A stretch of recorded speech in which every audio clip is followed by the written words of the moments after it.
Yeah. Hey, that's pretty good, huh? Pretty good. Mm-hmm. Of course Don't get too full of yourself. That's too late. Don't be too proud of this technological terror you've constructed. Too full of myself. Actually, I'm full of rice and chicken divan. Anyway, Aww. I didn't get chicken to buy. I'm sorry. We were enjoying Portillo's 45 minutes later. Ah, yeah, that's true. Ah, Portillo's. You didn't let me down. That day. That day. Yeah, I know they've let you down, so Yes. just wanted to be accurate. So people know. We got a lot to talk about today. I mean, just 2 or 3 things. Just 2 or 3 things. You didn't read the notes. There's literally 3 things. Dune, Marvel, and Pew Pew. And wow.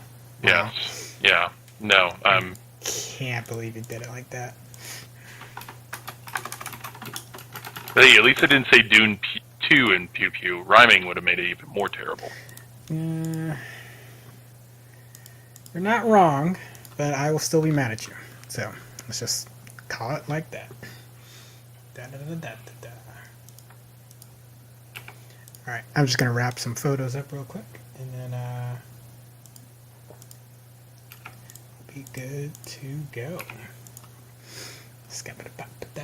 Brendan Fraser. What? Just scatting to Brendan Fraser. Brendan Fraser.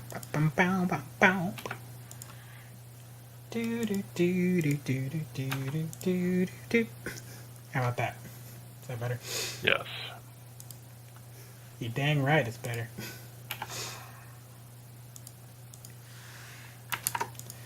Alright. Don't need...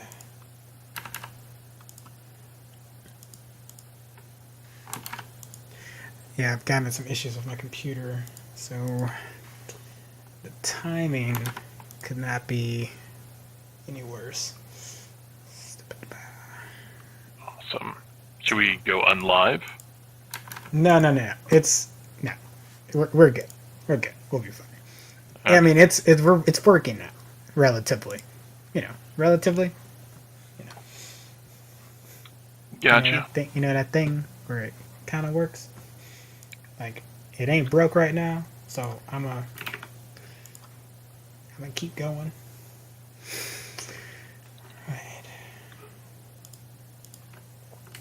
Well, in the meantime, have you at least had a good day, Tom? Eh. I won't go into sad details for the audience, but... Yeah, that's probably for the best. I was like, Kenneth, it doesn't seem like you really care. It's like, that's not at all. Just don't want to bum us all out. Yes. If Tom says don't say it so we don't bum each other out, then we're doing each other a favor and we'll talk about it later. Gosh. Yep. Trust me, you don't want to hear about this. Audience. You don't want to know. Alright. God. Just this entire... Everybody thinks they know what the hell they're talking about.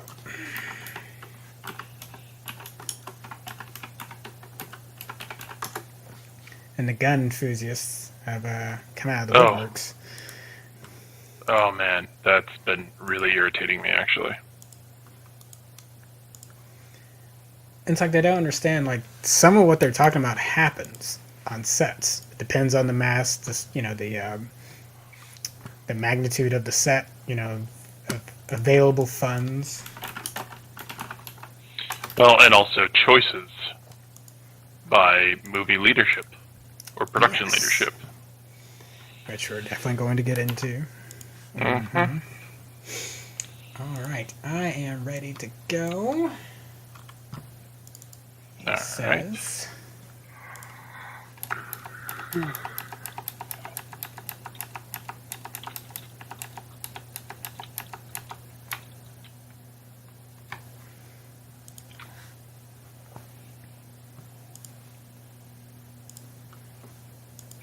Also, fun note, I can now share the audio properly.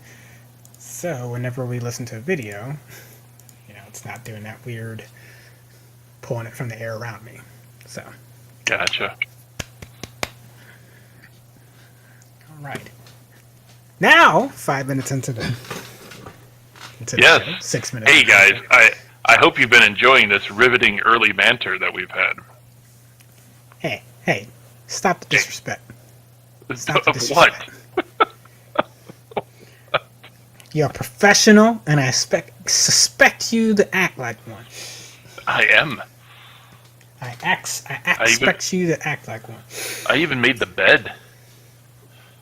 Oh, look at that. Yeah. Goodness. I didn't come into a made bed.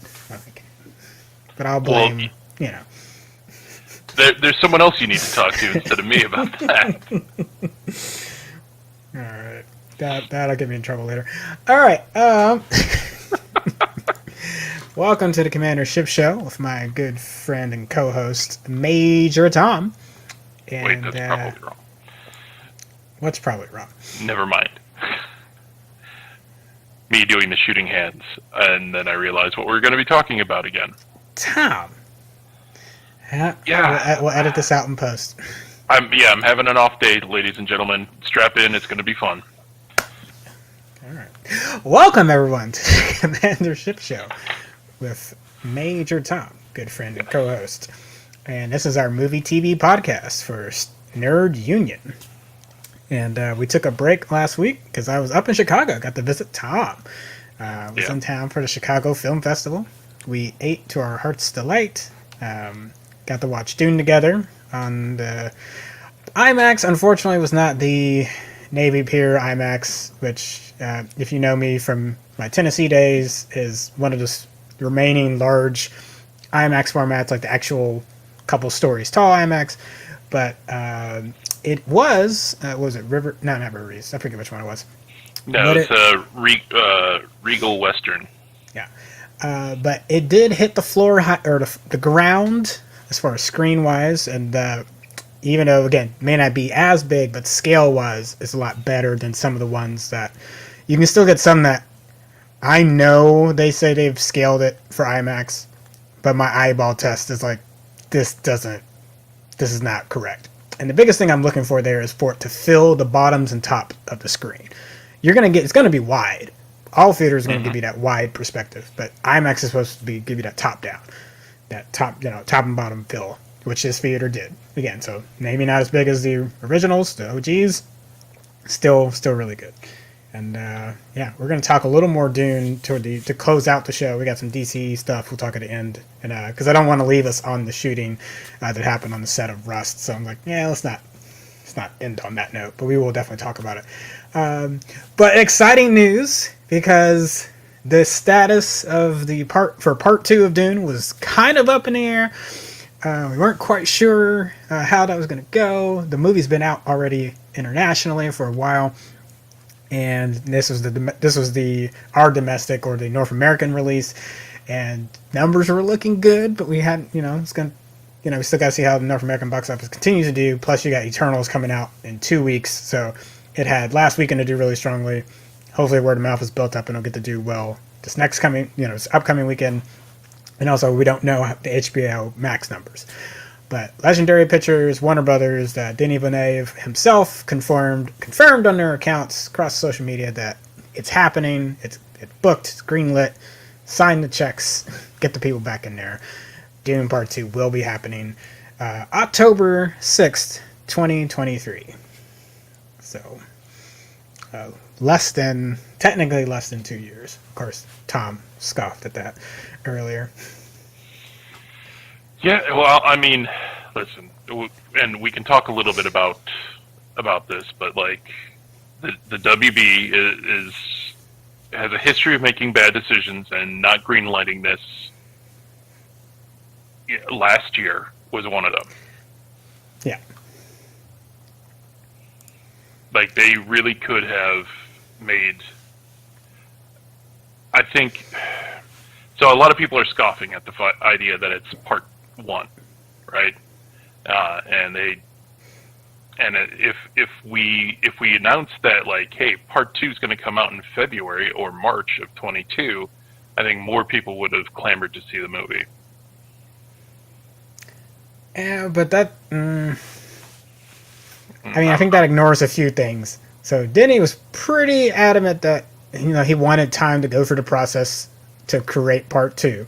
So he was not interested in filming them back to back, and he wanted to have enough of a mental break to start part 2. So I think he was always going to be the roadblock to it happening in less than a year's time from one another. Unless, of course, you're talking about the delays that we had in even getting this one released. So could they have used the time in between to go... Is that kind of what you're saying? Is like they could have been using that time to knock out 2 and have it ready to go, Like, they could have been in post... They could have taken the time and been in post-production by now if Warner Brothers wasn't dumb. Yeah. But again, I think a lot of it probably has more to do with AT&T and their debts than it actually... And again, that's not saying...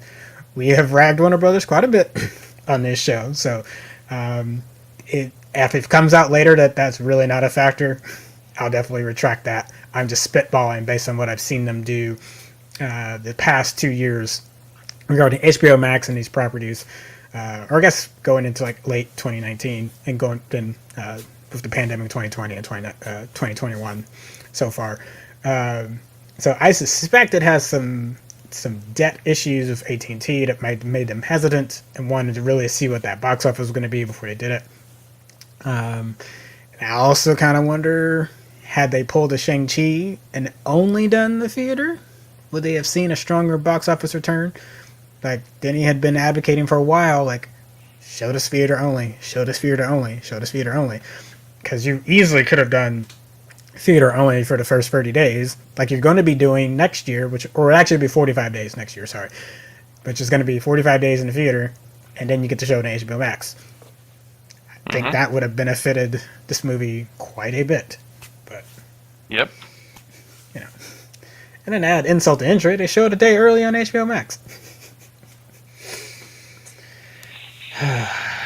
Yeah. So, I mean, needless to say, I think we'll talk more later, but we are both very excited for number 2 to come out. Yep. And, so we'll talk more review toward the end of the show. Yes. Over across the pond in London, we have Sophie DiMartino, Jonathan Majors, and Loki star Tom Hiddleston, all co-stars from the Loki series, joining up at the London Comic-Con for their Loki panel, which is, again, probably one of the first major nerd gatherings we've had in a long time. Unfortunately, I was not able to look up what the COVID protocols were for that event. We do see a lot of masks. Actually, I think... Well, that, and also it's the UK, and they haven't had stupid people resisting against the vaccine. They haven't. Not nearly as much as we have. I was gonna say they still got their crowds. But yeah, just excited to see some return to normalcy, which I'll talk about a little bit when we talk about the festival later. Oh, here, just for edification, at least one dose is 74%. Fully vaccinated is 67.8% as of as of Friday in the UK. Okay. Kicking our butts.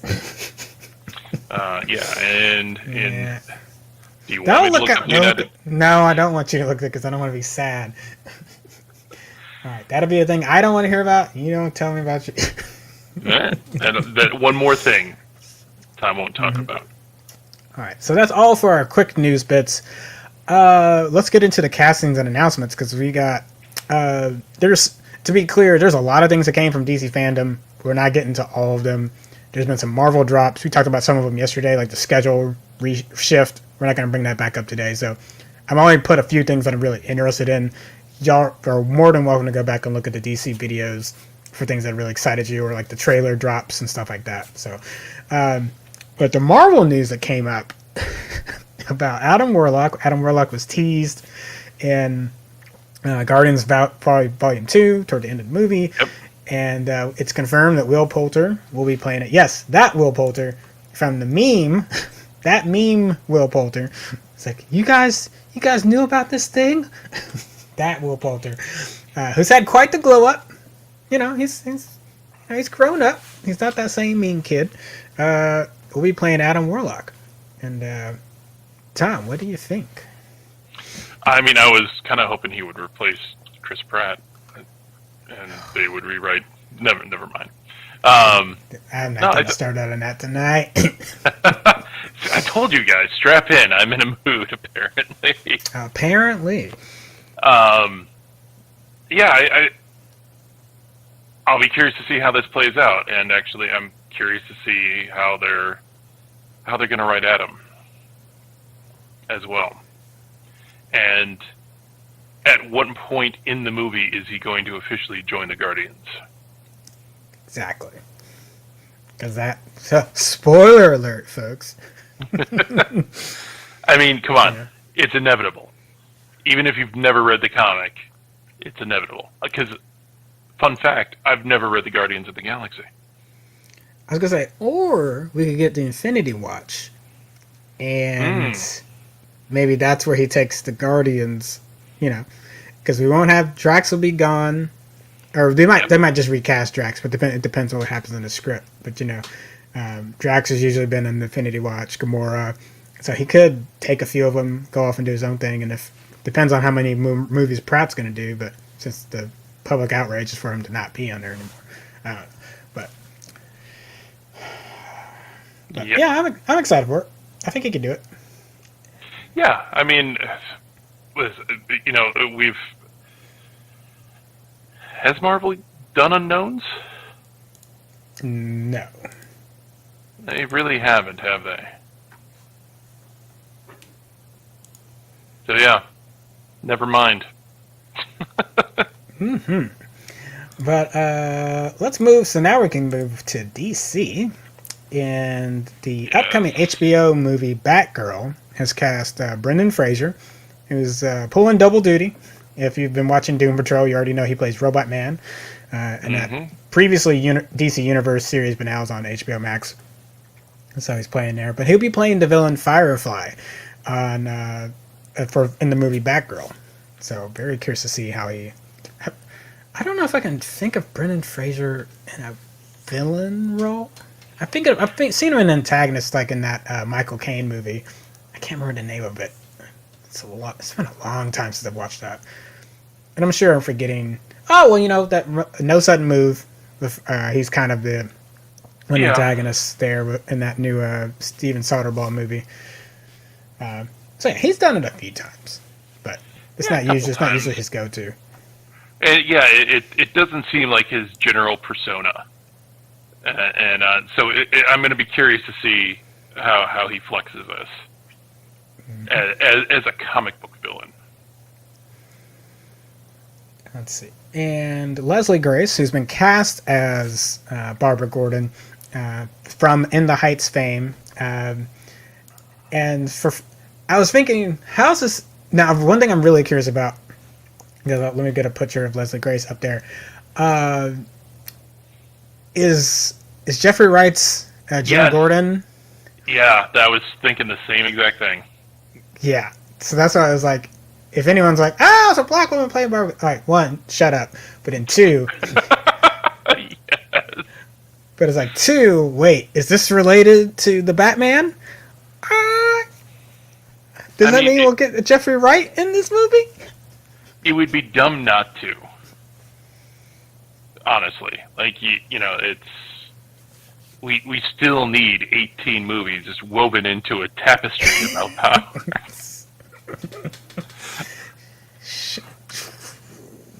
Just shut it. Isn't it 24 now? goodness. It's getting there. Yeah, I think so. All right, Defender of the Basic.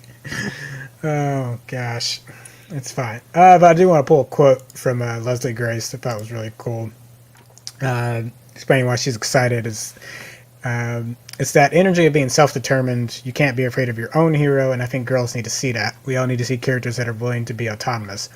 And specifically referring to the fact that Barbara Gordon of the Bat family is one of the few that kind of self-started, been on the version of Barbara that you look at. But most of the time, Barbara Gordon really, again, she does get training from Batman, but she initially tries to go out on her own with some level of success, so on and so forth, before eventually running into Batman, Robin, and then joining that crew.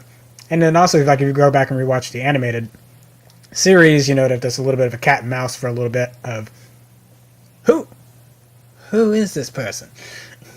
What are you doing? You're messing up our plans. Don't you mean Bat and Mouse? I hate it. You're welcome, hate it, Tom. Hey, listen. If Batman is about one thing, it's branding. With Bat Shark Rebellion, yeah. So yep. Bat and Mouse, yeah, that tracks. I hate it though.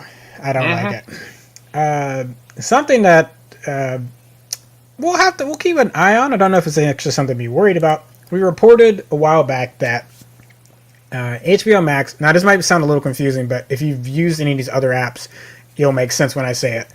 Sometimes you don't have to open up another app to get to its content. You can stay in one and pull videos from it. So like if you're in Hulu, you can have a Starz subscription. You don't have to download the Starz app. You can get access to the Starz videos or Cinemax and different things like that in Hulu. And same thing with HBO. You were able in Hulu to get your HBO videos. You know, you can see different shows and stuff. So you never actually had to go to the HBO app to do that. So Amazon, being a large subscriber base for HBO shows, HBO effectively this year cut off, and actually last quarter or last month cut off that access. So it doesn't mean that you can't on an Amazon device watch. You know, you can pull the HBO Max app, you can pull the HBO Go, you can pull those different ones up. You're just no longer able to go inside of the Amazon Video service and pull up your HBO videos. That did lead to a 1.8 million subscriber drop from HBO. Though, again, that's why I said we'll have to watch this because they pulled 1.9 in new subscribers. So you got to see where that does that kind of wash out. So maybe maybe a lot of people liked their HBO content and moved over to HBO Max and just re-signed up. Because again, it's literally just a different step. It's not really taking you away from it. Because if you were already paying for it, you should be able to just switch that over.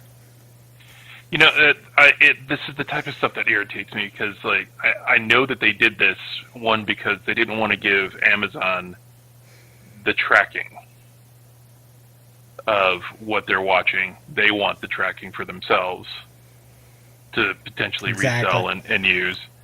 And this is just yet another battlefront in these streaming wars that we're in the middle of. Streaming wars. Yes, not to be confused with race wars. Not to be confused. All right, next up, your favorite Dark Lord of the Sith is coming back, baby. Emperor Palpatine? Yeah, he's my least favorite. And apparently you find out about him inside of a Fortnite game, but that's neither here or there. All right, so we reported a while back that Hayden Christensen was joining Obi-Wan, the series, which is already finished filming. So it's honestly not a surprise that he's jumping over to the Ahsoka series starring Rosario Dawson. Now, at least in the Obi-Wan series, we know time frame wise that'll be Prime Vader murking, running Jedi trying to escape the galaxy. In Ahsoka, though, not quite sure how that's going to work unless it's going to have some, we don't know the time for, flashbacks, or maybe more of a series, maybe half this, maybe the series is kind of alternating between Star Wars Rebels time frame and post Return of the Jedi time frame. I'll tell you what it is. He's going to be blue. Oh, we could have Force Ghost Anakin. Oh, that's good. That's good. Because I was like thinking, what the hell are they going to do with him, unless they're flashbacks? But if they're flashbacks, Rosario's too old to be that period. We'll just let it go. So hey, black don't crack. She'll be fine. She would seem too tall based on the size of Ahsoka we've seen. Even regardless, even from Clone Wars to Rebels, still would seem to. I wouldn't mind it, but I get you have a valid. That's a valid point. It would seem a little weird. a little forced. The Force Ghost, though, that's good, man. That conversation. They're going to have a lot to talk about. You know what? That would be great. I could, because some folks have talked about Luke and Anakin having that kind of conversation, and I'm like, yeah, but they had the resolution to Return of the Jedi. I mean, I'm not saying that they probably did have conversations, so that probably did happen. But what would I be more interested in? We haven't seen that resolution between him and Ahsoka, so no, because like last time they were fighting to the death. And he's just gonna boop in, and she's gonna be like, "What the hell? You've got some explaining to do." Exactly. God, just rage at him for a bit. Ahsoka, I need your help. There's a problem in the Force. She's like, no. First, I need a few apologies. Starting with the destruction of the entire Jedi Order. Yeah. All right. Before we move on, if you got any questions about the topics we're talking about or want to throw in your 2 cents, definitely make sure to do that in the chat so we can see your chat if you're on YouTube, Twitch, or Facebook. We definitely would love to hear from you. And if we got any friends joining us tonight, we'd definitely love to chat with you. If you're waiting for the Dune portion, we definitely gave a Dune news update. We'll get to Dune. That will be what we wrap the show with. So you can probably expect that in the next 15 to 20. I don't know. We'll figure. Yeah. You'll know. There'll be a picture up there. You'll see it. You'll know when we're back at it. Cool. All right. That is the Star Wars news for Percy Jackson fans who like their Olympian gods and so on and so forth. The movies I love the concept. The execution could have used some help, but yeah. But they've found a new director, James Bobbin, and he's gotten the personal blessing from series writer Rick Riordan, who again in his blessing talked about. Yeah, he knows the Percy books well. His kids are fans. His humor is wonderful. We are in good hands, demigods, and lucky to have him joining our team. Keep your fingers crossed that everything goes the way we expect. And again, given how panned the movie adaptations were and how closely Riordan is with this version, it sounds like a ringing endorsement. We don't have a release date, but we do know the first season will cover the first book, The Lightning Thief, in which the titular character Percy Jackson learns that he's the son of Poseidon. Yep. Yeah. So it sounds like this is going to be a reboot, which is, I guess, okay. I was really hoping for Brandon T. Jackson to get some work again. Hey, you never know. You never know. If someone was good, I mean, you might have some folks that were good in the movie adaptation. Just kind of slide them on over. Be like, hey, we're not saying that was necessarily your fault, but just the adaptation didn't go well. Let's put you back. Let's plug you back in. Yeah, I mean, he was fine as, what was he, Pan? I can't remember. It's been a while since I've ingested those books and that series. I definitely not watched those movies. I don't know if I've ever gone back to rewatching them, to be quite honest. Yeah. Plus, it definitely was YA that was like well past my time. I just happened to fall back into it, but it was definitely some YA young adult. It's like the Allegiant and Divergent stuff. It's like, I didn't read that. And those movies are trash. So I definitely wasn't going to read the books. Ugh. Cool. So I'm sorry for fans that might love that series. I just had to be honest. Oh, Tom. Not saying we have the energy for it, but we probably should do a YA video at some point. Okay. Sure. Like I Am Number 4, The Maze Runner. Oh, man. Though I am kind of a sucker for I Am Number 4, because any movie that has like a loyal pet that can kick ass at some point in the third act, it tugs at my emotions in a way. Tugs at your emotions. My emotions. My emotions. Oh, the loyal dog alien is fighting for him. Mm-hmm. It's nice. Let's see. Taryn says, Tom does love to hate watch. That is true. It is true. Taryn. We were talking about that earlier. Taryn had a good one based on your bat.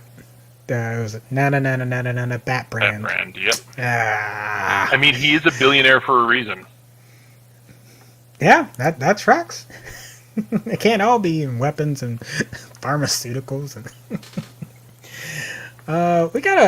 this is a story I was actually not familiar with. So, Sarah Vector was an 11-year-old black girl who was given a set of reparations based on land that was deemed uninhabitable. It was just crap land. So it's like she would be up to do whatever she wanted with it. Surprise, surprise, there's oil under the land. And the U.S. government quickly tried to swoop in and say that, well, we're not going to take it from you, but we do think it ought to be ran under a conservatorship. Does that sound familiar to anyone? And they could dictate how and when the funds are spent and used, so on and so forth. And there was a legal fight for her to be able to maintain control over it. And that is going to be a series of a movie. Sorry, not a series, but it's going to be a new movie written by Azia Square. And Azia is going to have to do a little bit more digging. Like she's pulling more research pieces from it, because there's a classic article that describes what happened, but she's looking for more primary sources and things to craft a more, hopefully more truthful, more fact-based story. So definitely shout out to them. For Amblin Entertainment's the one that picked that up. They're going to be helping produce that movie. I'm very curious to see what comes from that, because that sounds like a really cool cool slice of American history. Not great that she had to fight for her rights in that way, but seems like a really cool story. Yeah, I think that will be interesting to watch and learn about. Mm-hmm. Let's see. Next up, so it is weird for a show that hasn't even finished airing to be canceled. That is not something that happens very often. Like, and what I mean by that is, if the show is actually really bad, and they haven't finished all the episodes and stuff like that, and it's coming out, and they're like, yeah, you know what? We're not even going to let you get to the half of the season. That is normal. So that's fine. Before the second season, to not even already be like, yeah, you're not getting a second season, and effectively for it to be dead in the water is a little bizarre, especially for a show that seems to be doing well as far as streaming numbers, or at least decent. Let's say decent for streaming numbers. And a lot of it has to do with option rights. So this is one of those rare cases where, because it took so long to get the show developed, and you had so many different people, like Lashana Lynch had been on this at one point and then left the production. Like, you've had a variety of names that have been in and out of this particular production of the show. So you had all those names come in and out. Once you finally got them nailed down, does anyone remember a particular merger that might have been happening a couple years ago? What? What are you talking about? That one, mouse-eared giant that bought the, bought the Fox rights. Yeah, so this show was happening or getting produced in the middle of that, which did mean that there was several projects that kind of were left in limbo. Now, the show did end up getting finished and completed, but during that time, they had to keep holding on to the rights and options for all the actors and actresses, attached to the show, which costs money, right? You're going to have to keep extending them out and not extending them out. So while this show originally came well under budget, did really well as far as what it cost to do and create the show, those options continued to balloon that budget up for a first season show, made it very hard for FX to sign off on giving us another season. On top of, you didn't get any ad revenue that you'd expect because it got shifted from FX to Hulu, which is now a Disney property. So I was really very surprised by that. Variety did a really good write-up on it, so y'all should go check that out. It was really good, but that's kind of the gist there, is that this really just, it's not really fair to the show, because they did it, as far as the people working the show, they did everything they were supposed to, and did everything cost-wise to bring it where it's supposed to, and then just kind of got stuck between the Fox Disney buyout and finding a home from FX to Hulu. Yep. So, so I made a post on my wall the other day about the, that we are truly in a golden age of film and television. But this type of stuff, the backroom finagling that happens, really does put a lot of that at risk, especially when they're really great stories. Yeah. And, Netflix is like 2 or 3 season forward the most model. Well, no, I take that back. 2 seasons at the most for some of them. I know they've been doing that pretty hard. Mm-hmm. And I don't know what numbers they're basing on it. Because, again, we don't get to see anything. We really don't get to see anything. Nope. So we know they have been doing that pretty hard. I'm kind of wondering, is there some piece of data we don't know about? Or some metric that we don't know about that is going to get these other streamers doing a similar thing? That'd be the thing that I'm worried about as well. Is that even if you do get a really loved property, is that it gets cut after maybe a season and a half anyway. Well, yeah, that's the thing. Like, as much as I'm a fan of the show, I'm still flabbergasted as to how Lost in Space got to season 3, yeah. Altered Carbon didn't get a season 3. They don't love sci-fi, man. And Lost in Space hit that family demographic probably. If I had the spitball. I'm not sure. I'm not sure what it was. Yeah, definitely. There's definitely a broader audience potential with Lost in Space, because it'll be like parents. Oh yeah, I used to watch this as a kid. I'll have my kids watch it, type of thing. Whereas in Altered Carbon, there was literally a 10-minute fight scene of a naked woman recloning herself over and over again. So, which limits who can watch that. By a lot. Yep. Well. But speaking of continuing on to season 3. Oh wait, no, sorry. Sorry, I scrolled ahead of you. You had a good transition though. I did. That was perfect. Dang it. I wish I had thought of it. Dolph Lundgren, who played King Nereus in the first Aquaman installment, is back to replay his role in Aquaman and the Lost Kingdom. Shows us the trademark red hair of that Atlantean god, or Atlantean king. Yeah, Atlantean king, we'll say that. Yes. Gods in that context is complicated. It's all get out. Not until Dr. Fate shows up. Which is soon. Yep. Yeah, and I'll be curious if there's an Atlantis, if they pull Justice League Unlimited and have like an Atlantis, old gods integration of some type. That'd be really cool. Yeah, like an end credit scene of Aquaman looking tough and staring off into the ocean, and then an Ankh portal opens with Dr. Fate coming through and saying, "Hey, Cthulhu's here. Let's do some things." Yeah. All right. Now to season 3, which Tom had alluded to.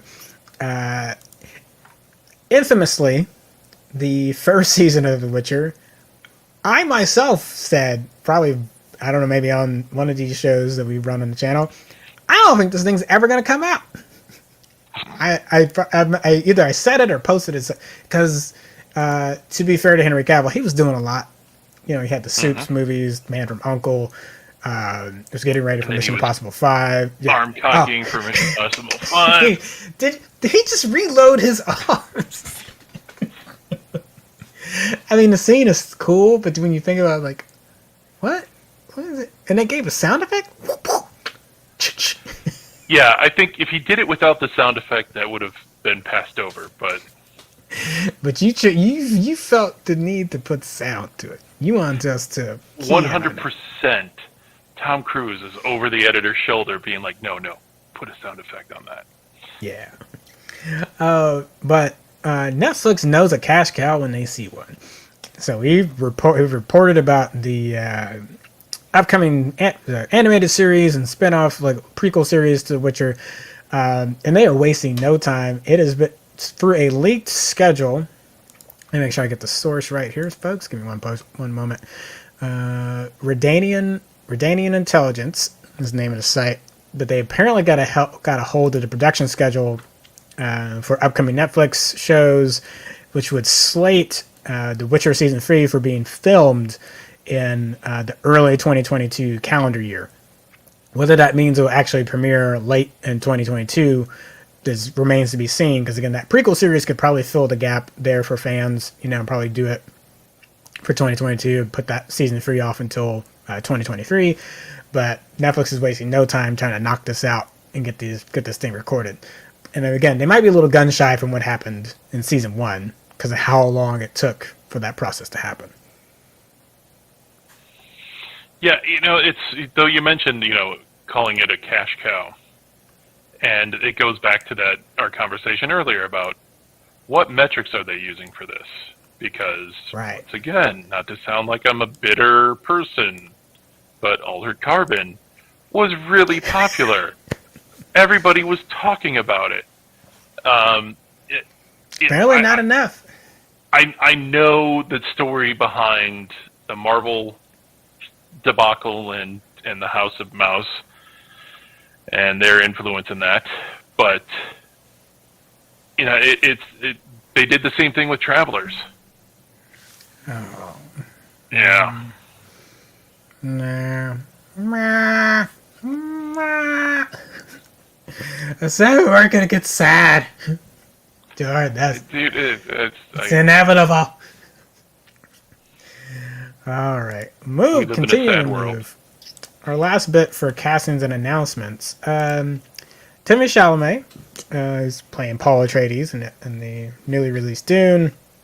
He's having quite the month. He's got French Dispatch also that just opened this week as well. So this might be the month of Timothy. But he posted his he's playing in the upcoming prequel series to Willy Wonka, which is just one word titled Wonka, showing off this fabulous but not quite purple coat. Guess maybe they're going to save the coat for when he's actually running the factory. I don't know. But this was posted over on his Instagram page. And again, I don't know the particulars for that script or so on and so forth. I don't know how to be excited about it, because... I mean, and honestly, that probably is the purple coat. It's just the filter that might have altered the color a bit. I don't know, man. There's some fuchsia, magenta happening over there. I don't see no violet, So, and I'm just going to call it now. Timothée Chalamet is going to be is going to be the new Johnny Depp at this point. Oh no! Can we not make that comparison? Do we not have some other weird guy? Hold on. Young Johnny Depp. I'm not talking about old, too many bracelets Johnny Depp. Young, fresh out of 21 Jump Street Johnny Depp. Fine. I mean, he's playing, if someone produced a Dune in the early 90s, late 80s, early 90s, Johnny Depp would have probably been a close, he or Keanu would have been Paul.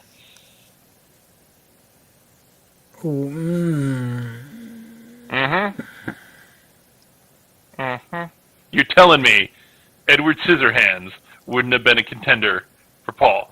Because I can also guarantee you. I was going to say, you could also say Probably would have directed that Dune. Oh, yeah, he probably would have. I was just thinking about who was the up and coming star. And to me, I feel like Leo, depending on what part of the '90s this gets started in, later '90s, it might have been DiCaprio. Might have been. I'm not saying he fits it. I'm just saying, but who would probably get some looks? No, but you're right. Depp would have gotten looks. Yep. Gosh, all right. Right. I can guarantee you they're going to remake Edward Scissorhands or do like a prequel to Edward Scissorhands, and Timothée Chalamet is going to play him. Mad. Moving on. So Miss Marvel, we got a post from a Twitter user named Ben. I think his handle is longer than that. It can't just be Ben, unless he's just lucked out and was first on Twitter and was like, I'm just going to be BEN. He was user number 5. Maybe.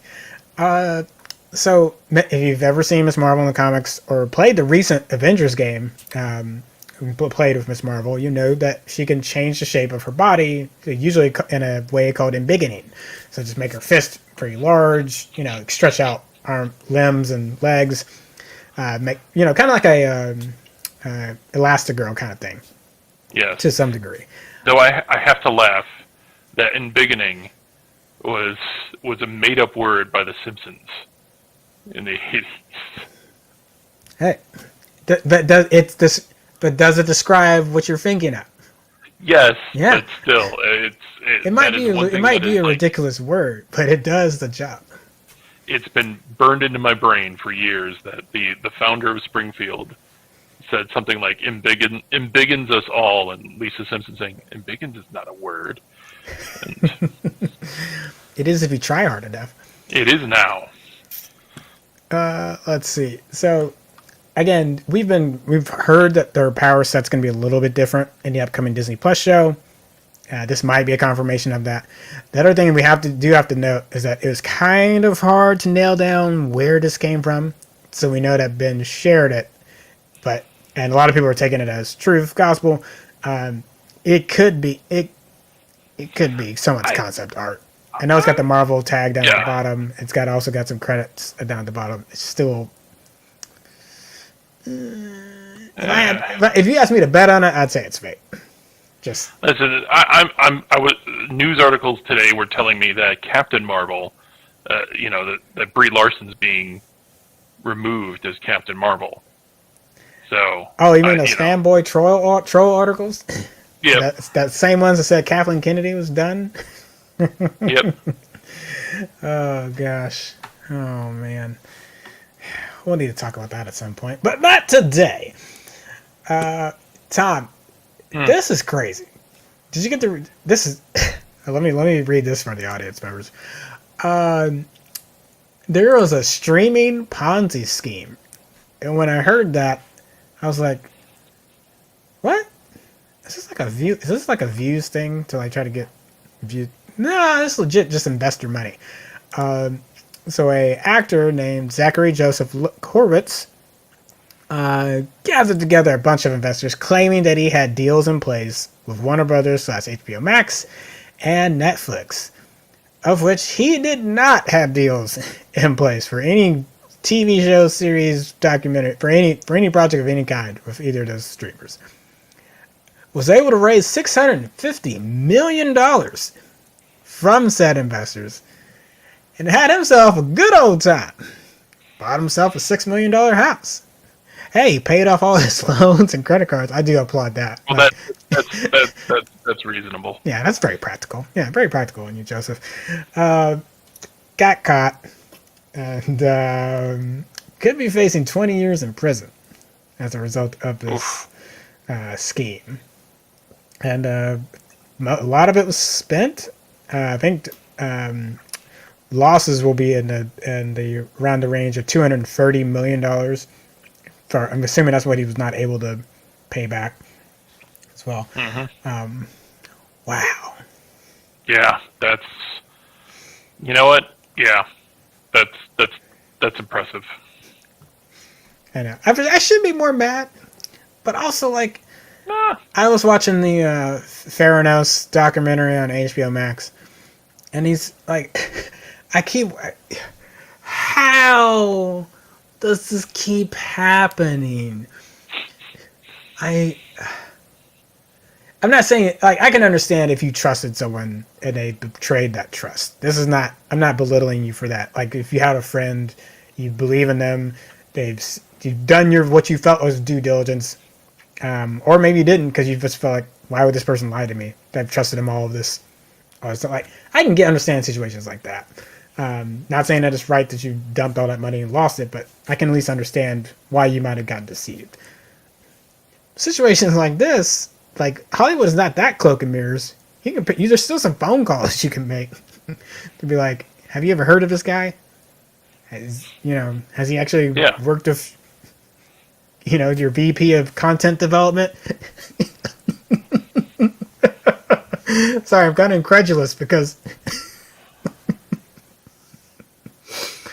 oh man. And meanwhile, there's indie productions that can't even raise. You know what? Actual movie. Yeah, it's some. Yeah. There's a lot of indie movies. I have to go to Indiegogo or Patreon to get funding, and this dude gets $650 million. Yeah. Sorry, we're gonna move on before my literal head just pops off from the and it just be confetti and streamers. All right. Ryan Reynolds says he's gonna take a break. He's gonna take a little sabbatical. He just wrapped up filming Spirited with co-star Will Ferrell, which is like a Ebenezer Scrooge type remake, but very, very musical between the two of them. Ryan Reynolds said it's probably some of the hardest stuff he's had to do because he has not had to dance and sing in quite some time, along with trying to perform and so on and so forth in the movie. So, but this is not the only reason. How did Hugh Jackman do it? I totally see him saying something like that. Oh, he said something like that. How does Hugh do it? But a lot of people applauded him on Twitter for getting ready to take a break. It's also quite convenient that he can do that, given his status. But, I would, that's not, I'm not trying to belittle him. Hey, you have the means and the advantage to be able to do that. Do what's good for your mental health. I would. It's like, yeah, if I were in that position, and the gin business must be treating him well. Yeah. Now, no word on what this will mean as far as how long, how much is he just talking about taking it? What wasn't clear was like, does he just mean taking a long vacation, actually taking a couple years off from acting? And so that gives us no idea on what's going to happen with like Deadpool 3, Free Guy 2, which apparently is really going to happen because a lot of people really enjoyed that movie. So no word on what that's going to mean for those projects. Yeah, that's good for him, but also Deadpool 3 needs to start happening, buddy. Come on, man. Come on. Could you knock that out for us real quick before you go on this sabbatical? All right. So we have a follow-up report on the Dave Chappelle sketch, special, The Closer. Not going to spend a lot of time on this because while this has been widely reported, I don't really think it's much of an update, if I'm being completely honest. But we did start off and had quite the strong conversation on it in State Inter Union 2 weeks ago. So I do want to at least give a follow-up there. And that, so what happened while we were gone? October 20th, there was a walkout from several employees in the Netflix headquarters, trans employees, along with like supporters. Elliot Page, who's also what's the show? Umbrella Academy. Yes. Also voiced her support for the walkout, which was organized by. Sorry, one moment. Ashley Marie Preston. Thank you. And they had a kind of a list of things they wanted to see changed or addressed. Netflix CEO Ted Sarandos really stepped in it, and he came out in high defense for Chappelle, and along with like the suspended employees that came in that original meeting 2 or 3 weeks ago. Has since tried to say that he effed up or screwed up royally. But when you really listen to the rest of the interview he gave, doesn't really, The Closer is still on Netflix. And again, at least from what I've been able to tell, and to Dave and to Ted's credit, and at least from what I've been able to see online, as much as people have been offended by the special, I haven't seen a call for it to necessarily be struck down. I think really what I've seen more of is just wanting to see an explanation from Chappelle himself. And yeah, I think Netflix overcorrected on this one. I think that they went to defend Chappelle, who's, he's gotten some lumps, not that he's hurting, but and it really what they should have said was, yeah, that really wasn't the best choice on his part, but we're not, and no one's asking to take it down. I don't think I've seen anyone ask for it to be banned. Well, actually, I apologize. I take that back. The Dear White People creator, I can't remember what their name is right now. I think that might have been the first one. Let's see if I can pull that back up.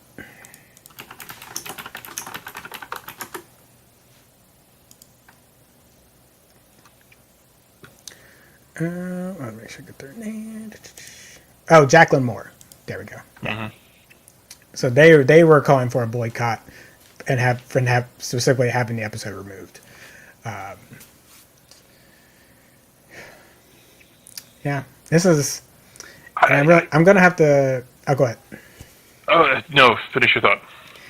I have not been able to do a super blurred episode in a while, but there's a lot of racial dynamics to this that I think are blinding. I want to say this, but I don't want necessarily folks to feel like this means, all right, now I'm going to go start attacking black folks that are having transphobic thoughts. It's like there's a dodge happening in the special that I think is blinding people, and they may have transphobic thoughts, and if they spout those out, yes, go handle that. That's not what I want to be clear about. It's like, yeah, if that happens, yes, handle that. I think the reason that the black community might be having a hard time with the special is because of the actual accurate things that he said regarding black versus LGBTQ issues. That doesn't validate the rest of the special. And I think that's where the dodge is that a lot of people have seen, it's like, oh yeah, I agree with this. It's like, okay, but like that doesn't apply over here. Like he can have stop the clock is right twice a day, folks. Like he could be right about how the media portrays black issues versus queer issues, and how those are not necessarily given the same weight. I could argue that he is right about that. Again, that does not validate the entirety of the special. And I think that's where a lot of black folks, and I would even say some kin folks, are getting into trouble. They haven't really thought critically about the rest of the special. Agreed.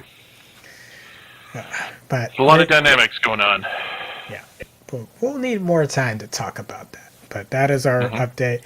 Chappelle did come out with a statement. You're welcome to go hunt that down. I'm not going to go repeat it because I don't think that's not an apology. And wow, that's pretty defensive, bro.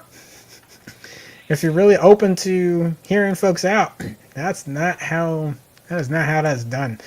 So regardless of what you think of the special, I think hopefully we could agree that like that is not it. Cool. So, from one hard topic into the next, yes, we gotta talk about what happened on the set of Rust, starring Alec Baldwin, in which he is the featured star and producing with his production company. And,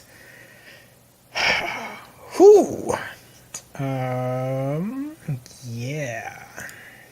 Sorry, give me 1 second. Trying to give y'all basically a timeline of events.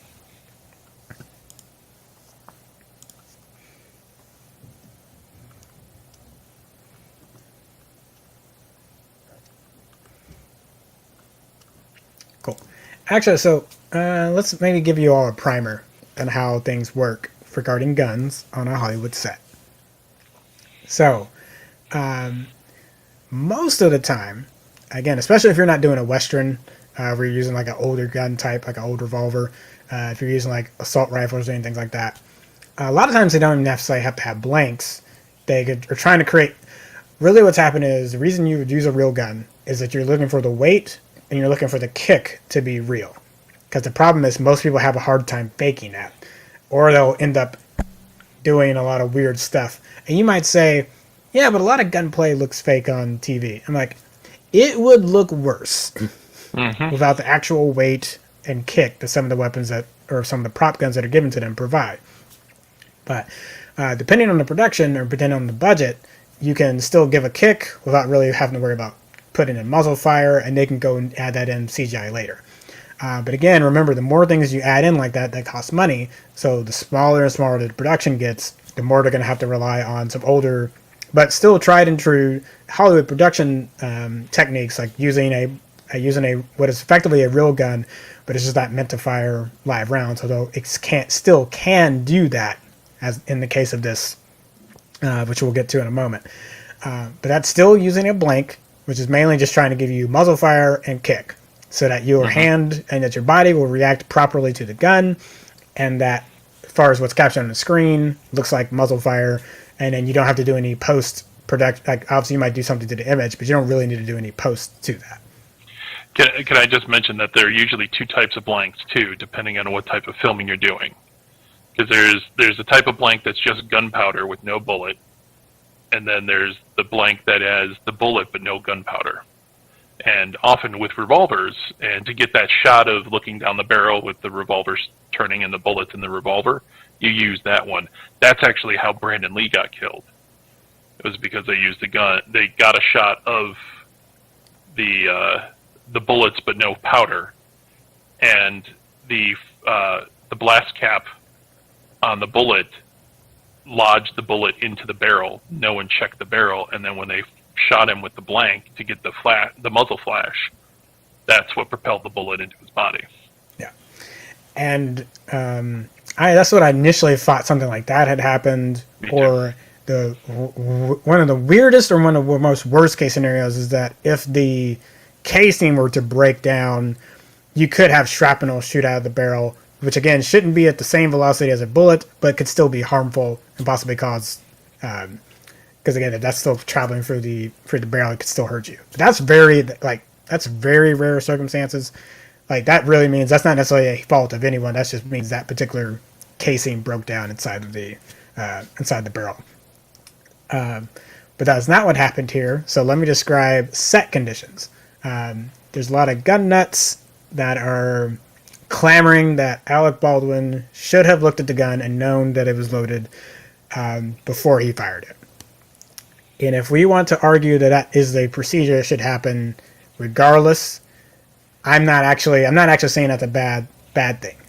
But I need you to realize that with the right weapons master or armorer, as it can be called depending on the set or something, or sometimes it's just called prop master, and they might have skill. They might be skilled in doing this as well, so the title doesn't change. But we have not had incidences like this, and the number of failures that have happened like this with productions that do this correctly. So what typically happens is well ahead of time, the weapons master knows that there's going to be a gunplay scene coming in that film. They have talked to the director. They've talked to the stunt director. They've worked out where the guns are actually going to be at in the scenes. It may not be in all of the scenes, so if it doesn't need to be there, it will not be there. They will remove it from the scene so that nothing can happen with it. It will be off the field, effectively. Once they know that, or know where it actually needs to be at, or where the camera actually needs to capture muzzle fires and so forth, and depending on the size of this crew, that might determine how much training will happen. So contrary to popular belief, actually actors will get weapons training depending on the movie that's going to happen. You've seen the videos of Keanu Reeves and Halle Berry on John Wick as they went through their training and stuff like.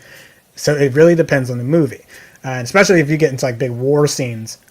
When you get to something that big, they're either all going to go through a level of training to get prepared for that film. The insurance companies may also require that they do that as well. So again, can depend on the scale and size of the feature. Additionally, if that's not happening, that prop master or that weapons master is down everyone's ass saying, Yes. hot gun or cold gun, depending on what circumstance and what's going to happen. They have briefed the person that's going to be holding the gun, so they understand what's going to happen. They hand them the gun that they have checked themselves. That person does the stunt, and they immediately hand it to the weapons master, and that is it. Especially in a case where that particular person is not being trained in depth, it is very much you work with a super fake gun, dummy gun, practice the scene. Again, they set the set is aware, you're given the gun, do the scene, pull it back away from them, and then the weapon master goes about cleaning and checking to make sure that is clear. And also, there's often a clear chain of custody recorded of armorer hands it, armorer's assistant takes the gun and walks it over to the actor that's supposed to hold it and say, here's your gun. It is hot. Yes. So, so on and so forth. So does Baldwin take... No, and so here's one of the reasons why Baldwin doesn't take it. Is this was a smaller film, meaning a tighter budget. Can you imagine if the actor, every time they received the gun and said, this has been inspected by a professional, and they take it out, check every bullet, reload it, and get in the pop in the magazine and cock it again.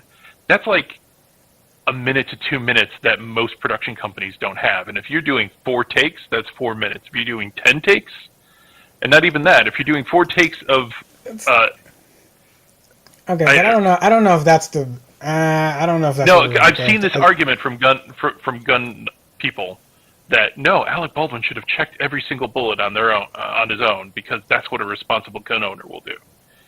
But he's not a responsible gun owner. He's an actor on a closed set with a professional that is supposed to control that for them.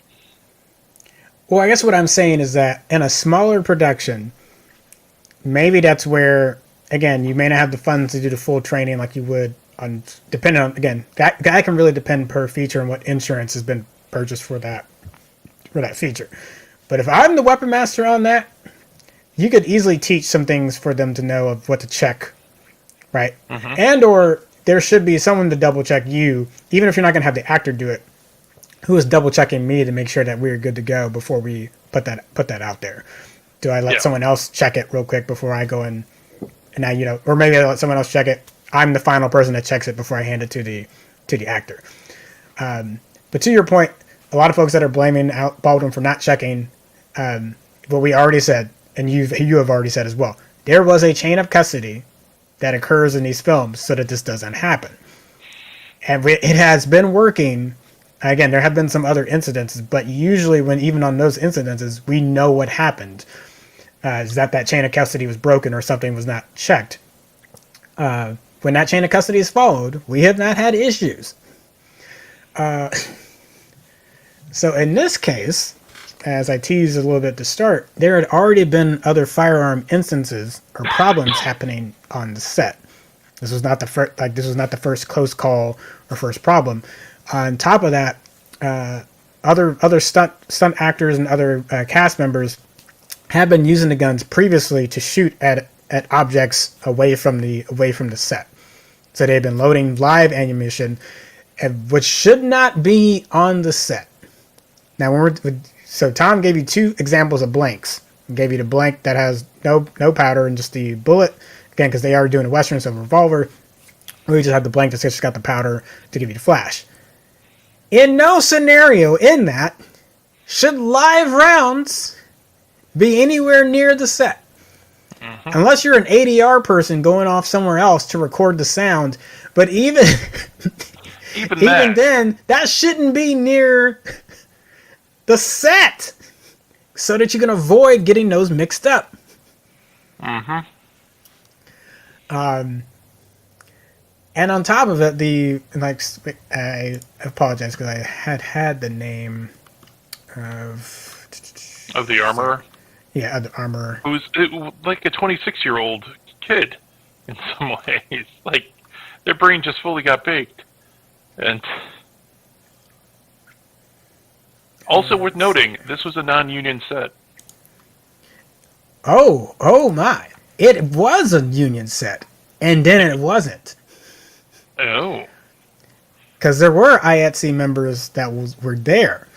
Not during this shooting, but had previously been working on the set and left due to the conditions on the set, saying that this is problematic and this is not. I don't want to say they didn't. They said it was not going to turn out well, but if you're leaving for that reason, you're probably worried about your life, your safety. So this is already being documented up to this point. Mm-hmm. And this is where I will say Baldwin, at least as a producer and as a production company, is going to have to take some blame, because you had a series of negligent actions that led to this, and that's what eventually broke this chain of custody. Because the weapon master, again, I'll get the name here in a second. It's not the one that handed the gun to Baldwin. It was the assistant director. That's a major red flag. Major red flag.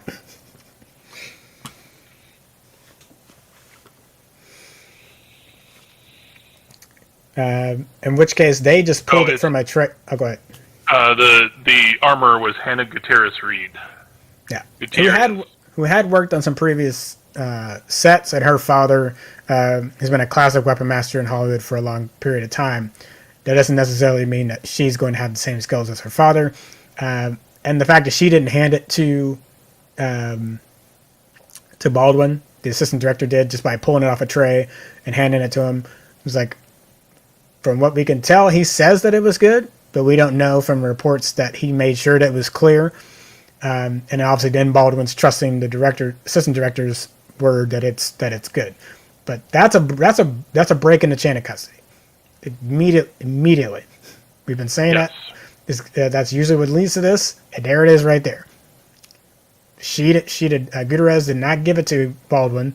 That's the immediate problem, because now you can't confidently say that they were good to go. Mm-hmm. Also worth noting that this particular armorer has a past, and pissed off Nicolas Cage while filming The Old Way. Yeah, and apparently there were incidences on that set as well. She discharged guns without warning the set, which means that she most likely did it by mistake.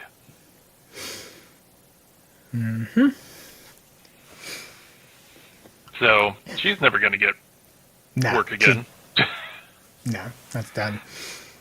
But actually, I'll be curious to see if she faces jail time for it, or the assistant director faces jail time for it. Jail time? Well, they're getting sued out the ass. Well, there's an that's opportunity for manslaughter.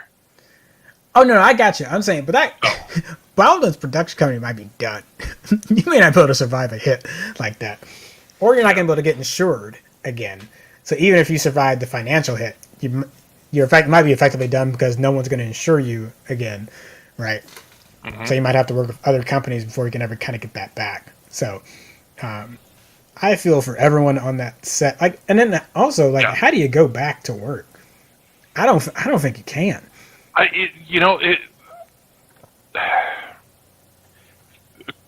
Current me wonders. Excuse me. Wonders how the hell the Crow got finished.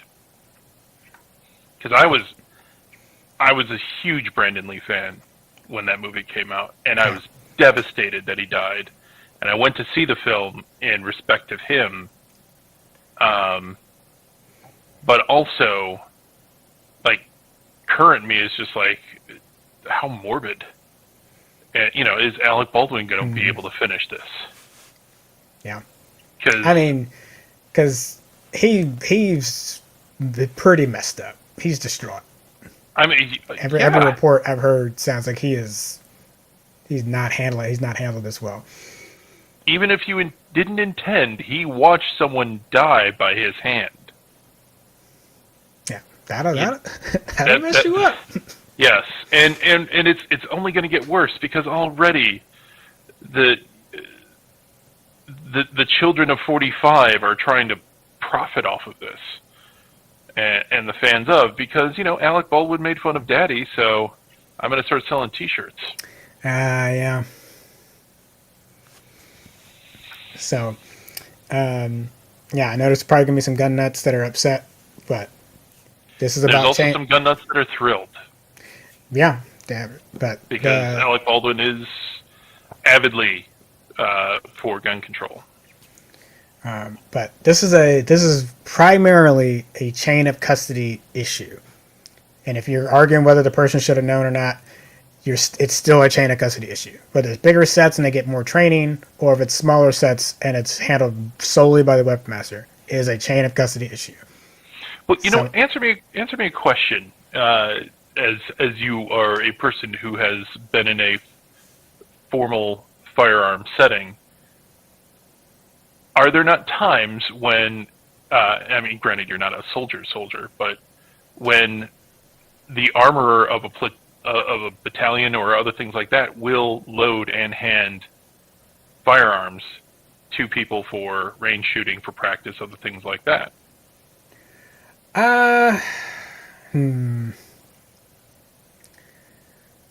Possibly. But I was going to say that might be more in a training environment. Because really the focus there is like you want as an individual, we got to get you comfortable with a weapon so that you know what to do and what not to do. And so much, actually, we spent probably 80% of our time of unloaded weapons just so you get called out if you accidentally flagged someone, even if it was empty. If you accidentally flagged someone, ergo, for folks that don't know, pointing your weapon at someone that you do not intend to kill, ergo a friendly, or if you're not intending to kill that person, why is your weapon pointed at their foot or at their torso? Keep it down in the ground or where you actually maintaining control of your weapon. You would think you wouldn't have to tell people that, but having seen it happen hundreds of times, even in ranges, people ask me like, why don't I go to a range? Because I don't trust y'all. I don't know what your training is. And all the responsible gun owners coming out of the woodworks to jump. It's like, no, I've seen some of you.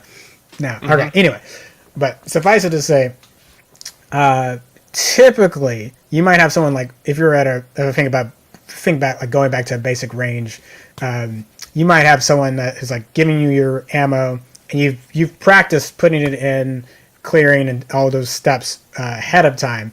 And then they may have someone over your shoulder watching you, making sure that you're doing it correctly. And you might have to show your steps as you're going through it. But typically, it wouldn't be the armorer handling all that for you in that context. But someone would be watching you in that context, because again, it's in a training environment and trying to make sure that you understand what's going on. Yeah,